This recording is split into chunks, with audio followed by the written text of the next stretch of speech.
راستکار جو وفادار ہیں داخل ہونے دو۔ آج کی پہلی تلاوت اشعیاء نبی کا صحیفہ، اس کا 26 باب 1 سے 6 آیت تک۔ اس روز یہودا کی سرزمین میں یہ گانا گایا جائے گا: ہمارا ایک حسین شہر ہے جس کی حفاظت کے لیے فصیلیں اور برج بنایا گیا۔ تم دروازوں کو کھولو تاکہ وہ راستکار قوم داخل ہو جو اعتقاد کو قائم رکھتی ہے۔ تو ہمارے مستحکم قصد کو سلامتی سے قائم رکھے گا، اس لیے کہ ہمارا توکل تجھ ہی پر ہے۔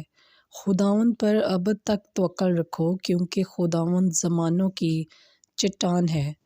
کیونکہ وہ انہیں جو بلندی پر رہتے ہیں نیچے کر دے گا، وہ اس محفوظ شہر کو زیر کرے گا، وہ اس زمین تک زیر کرے گا، اسے خاک میں ملا دے گا۔